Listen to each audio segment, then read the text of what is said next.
Good morning. I'm Dr. Bonnie Henry. I'm the Provincial Health Officer here in British Columbia. We're here to let you know that we had our first case of a novel coronavirus confirmed in a person here in British Columbia. Do you have any tisane? Non-caffeine? Really? I'm a big caffeine person in the morning, but then I sort of... all good.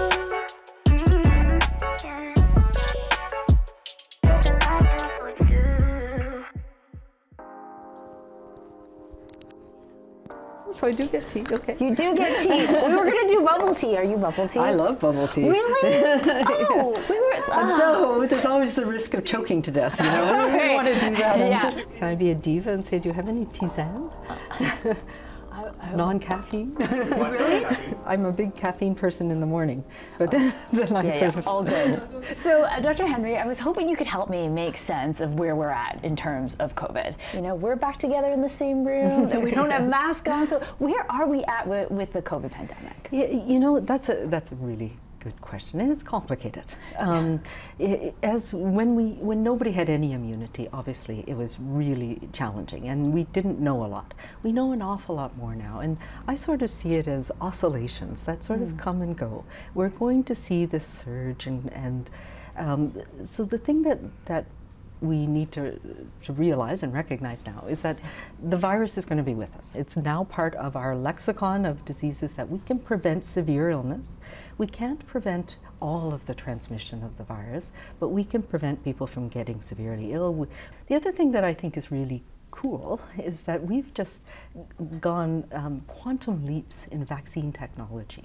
So the mRNA vaccines, which had been in development for decades, this technology, I think, is going to be able to give us vaccines that maybe will protect us from all COVID. So I would like to see a future, maybe it's the optimist in me, you know, within a few years, we might have a vaccine that we get 1 or 2 doses and that'll last us for life.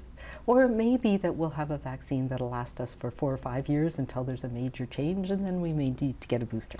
So, you know, we're coming up to the 3-year anniversary of the pandemic. I remember the very first press conference that you held. I was in the room at the BCCDC at the time. You wore a pink jacket that day as well. I did, a pink leather jacket. Yes, a pink leather jacket. I remember it. Do you ever think back on that moment? Because I remember I had so much going through my head. You know, I think back, I'm like, wow, what a journey we've been on. What do you think when you look back on that moment? I think about that moment quite a lot, actually, and I've been also thinking, I can't believe it's been 3 years. Yeah. You know, that was an interesting day, because we had planned to do that media briefing to talk about the planning, the things that we're doing, and as it turned out, it was on that weekend that we had our first case, and I knew on that day that we had to start the conversation about what was going to happen, what potentially could happen, in a way that gave people the information they needed, in simple terms, and wasn't based on fear. It was tough. I knew it was going to be a hard one, and it was. And I think it lasted like 2 hours. We had lots of questions, and remember we were all crammed in that room. I think back on it now, and it's like, whoa.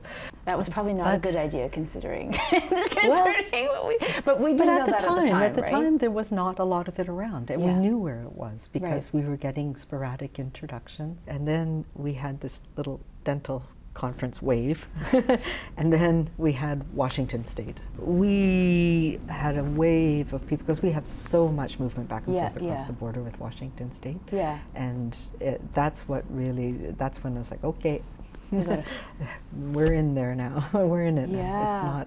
It's not just travel people.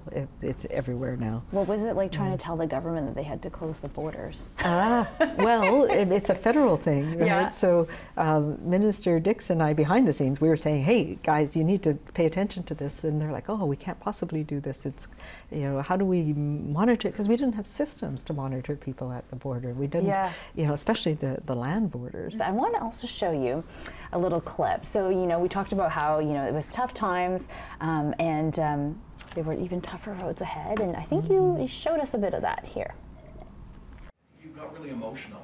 I did. Is there a personal side for you? I had parents in care. I don't know if you're not with us anymore, but what's your personal... I've never seen emotion come out of you before so far, and it's very human. And I'm not sure if it's you've not seen emotion. Maybe I'm just good at hiding it. No, I think this is something that I'm very concerned about. I went through SARS. I've been through Ebola. I've been through the pandemic in 2009. And I just know how stressful it is for our healthcare system, for my colleagues, and for families that are dealing with this. And I'm probably a little tired myself, but yeah. What can I say? It's a very difficult time, and I'm feeling for the families and the people that are dealing with this right now. That was a question from my colleague Doug Kerr. Yeah. It was a big moment, hey? What was going through your head then? What do you think now when you look back at it? You know, I remember very much the feeling that day, and we were coming to understand how severe this virus could be in elders and seniors. And it's, I think in our society we downplay that often, and it's like, oh, it's just old people. I felt so much that we needed to honor and protect seniors and elders, and that we as a society needed to step up to do that. And it just hit me that morning that this, you know, the weight of those decisions and how this was going to be a longer term thing, that it was not going to be over in 2 weeks. When there was the dental conference. Oh yes, yes, yes, and all the rumors around the chips and people sticking their hands. And I was like, that was like the first wave of this virus that we had, the super spreader events, and I'm like, oh my God, the dental conference, like, who let that happen? So I've got another clip I want to show you. So this guy, I think you may be familiar with. So I don't know if anybody tracked numbers more than Justin McElroy did. Yes, you know, it's funny, I've talked to him, but I wouldn't recognize him to see him. Okay, well there you go. You know, so he had a question for you because I thought, you know, is there anybody better than the guy that was, you know, watching it in precise detail? Dr. Henry is worried about this question. Okay, here we go. Hi, Dr. Henry. I know a lot of different people have had a lot of different thoughts over the last 3 years on how the pandemic has been managed in BC. But one thing I've heard, not just here, but all over the world, is people wondering whether governments have done enough to protect the most vulnerable and to strengthen our healthcare system, not just through this pandemic, but for any future pandemics that might happen around the world. Do you believe BC is more prepared for any future pandemic that could happen? Ooh. What do you think? Okay, that's a tough question. If something new arose, I don't think we'd be in a better place, because we are stretched and exhausted and tired. Our systems were stretched before this. And this pandemic has highlighted not only the challenges in our healthcare system, the challenges in our global supply system for healthcare products. When you come through such a traumatic thing that has lasted for so long, it's just the thought of having to do it again. I mean, think about it. Yeah. Think about how hard it was for families when kids were at home. Think about how hard it is not being able to see people. Okay, so we've got this, you know, COVID is an ongoing public health emergency, which is, you know, we're kind of on the tail end of things. We're emerging. Like, I call it emerging from it. Okay, you know? we're emerging from it, but we're still very much in the middle of another public health emergency. So why do you think it's been so hard to get the same amount of attention? I mean, I even want to point to just the way we tackled COVID through the ministry. You know, we saw you doing these press conferences every single day. We covered it, we were there, you guys became public viewing. Why wouldn't we do that, talking about our overdose crisis that we're facing when so many people are dying there? It is a very different type of crisis, and it is a reflection of a lot of things in our society that have been going on for a long time. So it's rooted in colonialism, it's rooted in poverty, it's rooted in social disconnection and racism and other societal things that need to change.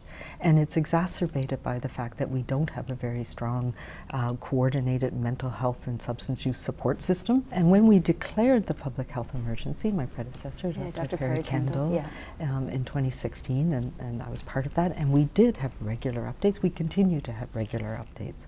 One of the biggest reasons for declaring an emergency across the province was to build that recognition that this was people, these were our community, our family, people across the province. It wasn't just the downtown east side.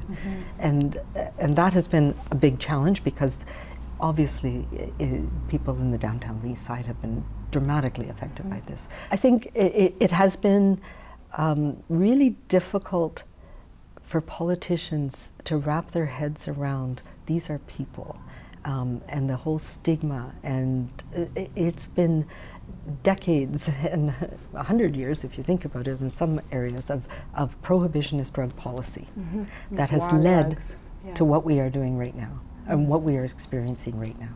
And that's where things like decriminalization of people who use drugs is an incredible thing. One of the things that has been so difficult for us in public health who've been working on the toxic drug crises was seeing how things got so much worse in terms of the toxicity of the drug supply. Wasn't only people who in the downtown east side or in some of the other communities, but we've seen now a dramatic increase in overdose, in toxic drug deaths in young men, 30 to 59, many of whom are at home, they have jobs, their families don't know that they were using or that they'd relapsed into using drugs again. Things got dramatically worse through this pandemic. We were in the downtown east side the day that the decriminalization of people who use drugs, that policy came into effect, and I met a young woman by the name of Carrie, and she is one of those people that has been asking for help. So she's not afraid to ask for help, but here's a little bit of her story. I don't drink, I don't smoke cigarettes, I smoke pot and I take fentanyl. Yeah. I also get my medications from my doctor that I get prescribed to me, but it's not quite enough once I had that fentanyl in my system, not by choice. Like I would never ever in my life would be like, oh, I just want to go get high on heroin or fentanyl or whatever. What brought you into hospital? I was hit by an e-bike. I was just walking in the grocery store and I was hit, and I had to smash my chin up and hyperextended my arm and had a hole in my leg right here. Whoops. And so they had you on painkillers?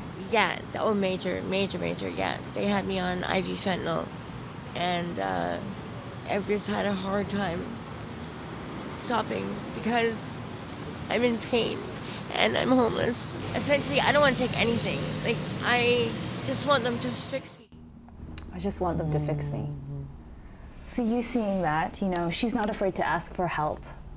She's, homeless, she's sick, but she still has a lot of hope. So she wants next year to become a poverty law advocate. That's her goal. She wants to be golfing again. She was a professional competitive figure skater for a number of years, so her life has changed dramatically. You see Carrie, what do you think is the help that Carrie needs now? Yeah, I see a whole lot of things. One, I was happy to hear that she was getting some prescribed supply from her doctor. That's a way to help balance it so that she's not exposed to the toxicity of the drugs on the street as much. So that's a good thing. But there's a whole number of things here. She talks about poverty. She talks about being homeless. So we know it's not just about the medical part of things. What she needs is a safe place to live. I think this idea that people are using drugs to get high is not it's not reality. It's there's a whole lot of reasons why people like Carrie end up where she is, and we have to do we need to think about it in terms of housing, in terms of basic income, in terms of having a respected healthcare provider that she can have a relationship with over time. And so in your role, what is the biggest thing that you're advocating for right now as we look to the toxic drug crisis? The things that I've been working on, of course, there's not one, but the one thing that I'm trying to push more, a little bit more on is we're doing a report that will be coming out in the coming months on a vision for safer supply that will meet some of the needs of communities across the province. So we've started in a limited way with prescribed safer supply, but it's not available in enough places. It's a 3-year term. Do you think we'll actually see a difference within this pilot program? Yeah, you know what, I cannot see us going back from this. What we need to do is ensure that it is implemented, that we take that criminal justice system out of people's lives who are using drugs for whatever reason it is that they are using them, so that they have the agency and the ability to connect, to meet some of these needs that people have, and to without the stigma and the shame of being labeled a criminal. Lots to think about. Yes. Thank you so much, Dr. Bonnie Henry, for being with us today. I really appreciate you taking the time. Well, thank you for having me.